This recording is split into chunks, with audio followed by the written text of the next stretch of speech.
Assalamualaikum warahmatullahi wabarakatuh. Perkenalkan, nama saya Muhammad Iqbal Ramli, akan menjelaskan 3 poin dari materi hak tanggungan mata kuliah hukum jaminan. Adapun poin yang pertama yaitu pengertian hak tanggungan.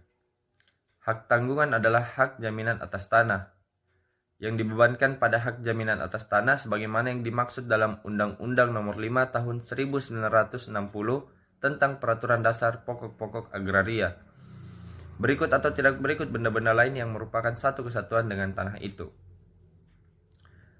Lanjut kepada poin yang kedua yaitu ciri hak tanggungan. Ciri yang pertama yaitu droit de préférence, yaitu memberi kedudukan yang diutamakan kepada krediturnya. Ciri yang kedua yaitu droit de suite, atau selalu mengikuti objek yang dijaminkan dengan siapapun objek itu berada. Yang ketiga, memenuhi asas spesialitas dan asas publisitas sehingga dapat mengikat pihak ketiga dan memberikan kepastian hukum pada pihak-pihak yang berkepentingan. Adapun ciri yang terakhir yaitu mudah dan pasti pelaksanaannya, eksekusi. Lanjut kepada poin yang ketiga yang akan saya jelaskan yaitu sifat hak tanggungan. Sifat hak tanggungan dibagi dua.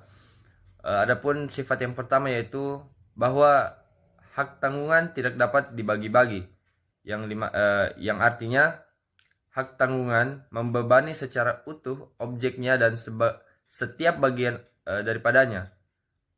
Pelunasan sebagai utang yang dijamin tidak membebaskan sebagian objek dari beban hak tanggungan, tetapi hak tanggungan tetap membebani seluruh objeknya untuk sisa utang yang belum dilunasi. Adapun sifat hak tanggungan yang kedua yaitu hak tanggungan hanya merupakan ikutan dari perjanjian pokok, yaitu perjanjian yang menimbulkan hubungan hukum utang piutang. Keberadaan berakhir dan hapusnya utang tanggungan dengan sendirinya tergantung pada utang yang dijamin pelunasan tersebut. Sekian 3 poin yang telah saya jelaskan. Lebih dan kurangnya mohon dimaafkan. Assalamualaikum warahmatullahi wabarakatuh. Baik, bismillahirrahmanirrahim. Assalamualaikum warahmatullahi wabarakatuh. Perkenalkan, nama saya Muhammad Dilan Aditya, NIM H1A1-18346. Sini saya akan menjelaskan 3 poin, yaitu 3 poin. Yang pertama, sifat hak tanggungan, kreditur preferen, dan hak jaminan khusus. Langsung saja. Yang pertama, sifat hak tanggungan. Sifat hak tanggungan terbagi menjadi 2. Yang pertama, tidak dapat dibagi-bagi. Berarti hak tanggungan membebani secara utuh objeknya dan setiap bagian daripadanya pelunasan. Sebagian utang yang dijamin tidak membebaskan sebagian objek dari beban hak tanggungan, tetapi hak tanggungan tetap membebani seluruh objeknya untuk sisa utang yang belum dilunasi. Sifat yang kedua yaitu hak tanggungan hanya merupakan ikatan dari perjanjian pokok, yaitu perjanjian yang menimbulkan hubungan hukum utang piutang. Keberadaan berakhir dan hapusnya hak tanggungan dengan sendirinya tergantung pada utang yang dijamin pelunasannya tersebut. Poin yang kedua yaitu kreditur preferen. Yang dimaksud dari kreditur preferen ini adalah kreditur yang mempunyai hak untuk mengambil pelunasan lebih dahulu dari hasil eksekusi. Poin yang ketiga, hak jaminan khusus. Hak jaminan khusus ini kepada para kreditur konkuren yang merasa tagihannya belum cukup terjamin dengan jaminan umum. Undang-undang menawarkan lembaga jaminan HT dan beberapa lembaga jaminan khusus lain. Bismillahirrahmanirrahim. Assalamualaikum warahmatullahi wabarakatuh. Perkenalkan, nama saya Elma Susianti. Saya dari jurusan Ilmu Hukum Fakultas Hukum Universitas Halewoleo angkatan 2018 kelas A. Pertama-tama ucapan terima kasih saya kepada Bapak dosen pada mata kuliah hukum jaminan yang telah memberikan saya kesempatan untuk menjelaskan beberapa poin. Adapun poin-poin yang saya akan jelaskan, yang pertama syarat objek hak tanggungan. Syarat objek hak tanggungan ini ada 4. Yang pertama mempunyai nilai ekonomis, yang kedua dapat dipindah tangankan, yang ketiga terdaftar dalam daftar umum, yang keempat ditunjuk oleh undang-undang. Yang kedua, pada poin yang kedua, objek hak tanggungan. Objek hak tanggungan ini ada 3. Yang pertama yang ditunjuk oleh UU PA pada pasal 4 ayat 1 UU HT. Pada poin 1 ini terdapat ada tiga poin lagi. Yang pertama hak milik pada pasal 25 UU PA, hak guna usaha pada pasal 33 UU PA, dan hak guna bangunan pada pasal 39 UU PA. Yang kedua pada poin ini yang ditunjuk oleh UU HT pada pasal 4 ayat 2. Ada beberapa juga poin. Yang pertama hak pakai atas tanah negara yang menurut ketentuan yang berlaku wajib didaftarkan dan menurut sifatnya dapat dipindah tangankan. Terus C yang ketiga itu yang ditunjuk oleh Undang-Undang Nomor 16 Tahun 1965 tentang rumah susun pada pasal 27 UU HT. Ini juga ada beberapa poin. Yang pertama rumah susun yang terdiri di atas tanah hak milik, hak guna bangunan, dan hak pakai diberikan oleh negara. Yang kedua hak milik atas satuan rumah susun, singkatnya HMSRS, yang bangunannya didirikan di atas tanah hak milik, hak guna bangunan, dan hak pakai yang diberikan oleh negara. Dan yang terakhir objek hak tanggungan. Objek hak tanggungan ini tanah berikut yang tidak bangunan hasil karya pada pasal 4 ayat 4 dan ayat 5 UU HT. Itu menerapkan asas pemisahan horizontal. Mungkin itu saja yang bisa saya sampaikan. Mohon maaf atas kesalahannya. Mungkin saya ucapkan billahi taufiq hidayah. Wassalamualaikum warahmatullahi wabarakatuh. Saya atas nama Wadaris Karhayu, kelas A, Stambuk H1A1180336. Di sini saya akan menjelaskan implikasi penerapan asas pemisahan horizontal dalam pembebanan hak tanggungan. Ada beberapa pemisahan horizontal dalam pembebanan hak tanggungan, yaitu 1. Bangunan harus bangunan permanen. 2. Tanaman harus tanaman keras. 3. Hasil karya harus menjadi satu kesatuan dengan tanah yang dibebani HT. 4. Harus disebutkan secara jelas dalam APHT. 5. Jika pemilik bangunan atau tanaman bukan sekaligus pemilik tanahnya, maka yang bisa harus ikut serta menandatangani APHT. Subjek hak tanggungan. Pemberi hak tanggungan pasal 8 dalam pasal 8 UU HT adalah orang atau badan hukum yang mempunyai kewenangan untuk melakukan perbuatan hukum terhadap objek hak tanggungan. Pemegang hak tanggungan pasal 9 UU HT adalah orang atau badan hukum yang berkedudukan sebagai berpiutang. Subjek hak tanggungan. Pemegang hak tanggungan yaitu subjek atau orang atau badan hukum, kedudukan atau kreditor. Domisili yang dimaksud di sini adalah harus mencantumkan domisili pilihan di Indonesia atau di kantor PPAT tempat pembuatan APHT, dijelaskan dalam pasal 9 UU HT. Terima kasih. Assalamualaikum warahmatullahi wabarakatuh. Perkenalkan, nama saya Beselili Rahmawati, Stambuk H1A1181014. Baik, langsung saja materi yang akan saya bawakan yaitu pemberi hak tanggungan. Syarat-syaratnya yaitu 1.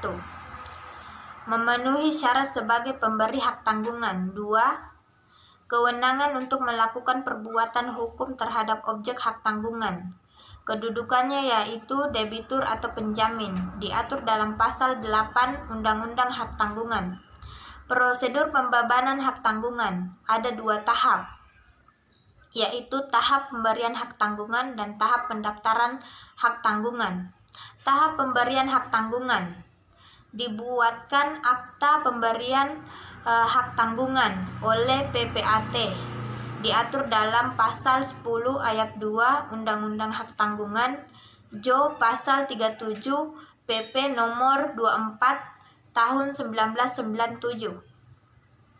APHT dibuat untuk memenuhi syarat spesialitas, diatur dalam pasal 11 ayat 1 Undang-Undang Hak Tanggungan. APHT memuat 1. Nama dan identitas pemberi dan penjamin hak tanggungan. 2. Domisili para pihak. 3. Petunjuk secara jelas utang yang dijamin. 4. Nilai tanggungan. Dan yang terakhir, uraian secara jelas objek hak tanggungan. Tidak terpenuhinya syarat spesialitas dapat mengakibatkan APHT batal demi hukum. Tanah yang belum bersertifikat dapat dijadikan jaminan dengan hak tanggungan.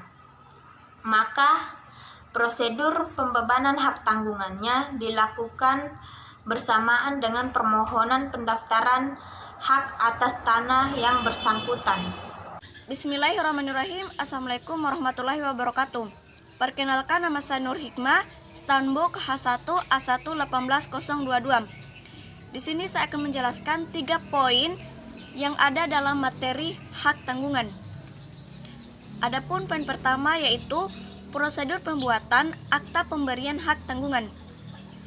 Ada beberapa prosedur pembuatan dalam akta pemberian hak tanggungan itu sendiri, yaitu poin pertama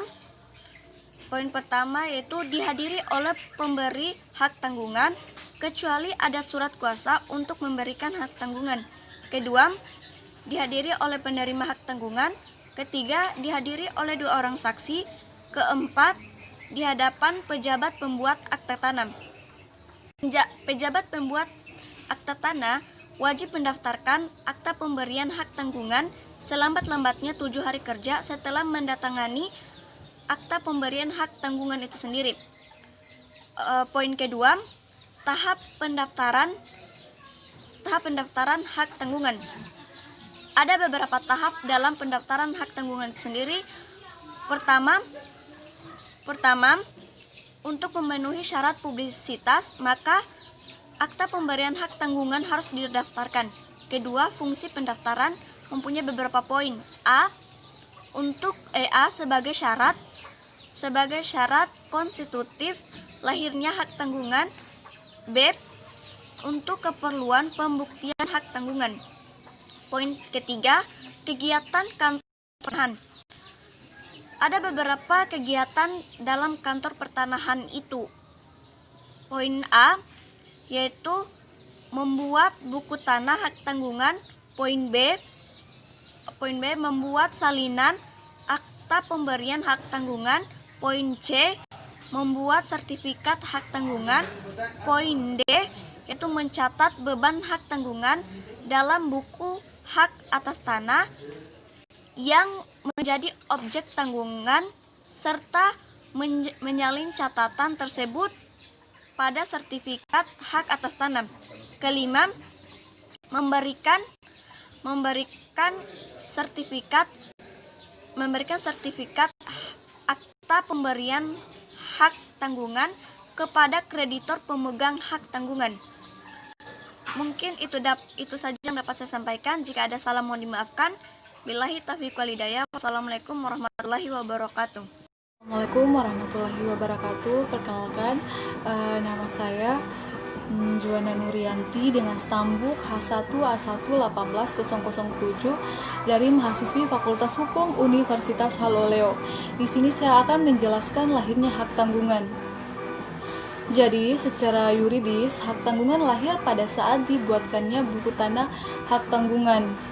Tanggal pastinya adalah hari ke-7 setelah penerimaan secara lengkap syarat-syarat yang diperlukan bagi pendaftarannya.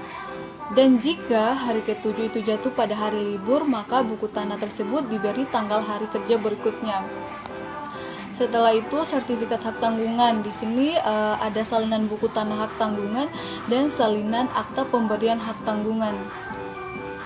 Selanjutnya pada sampul sertifikat terdapat ira-ira dengan kata-kata demi keadilan berdasarkan ketuhanan yang Maha Esa.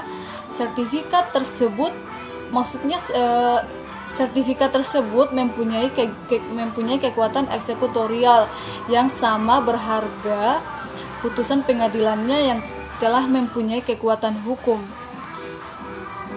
Dalam pembuatan video ini juga akan diperlihatkan surat-surat seperti sertifikat tanah dan hak tanggungan dan pemegang hak atas tanah.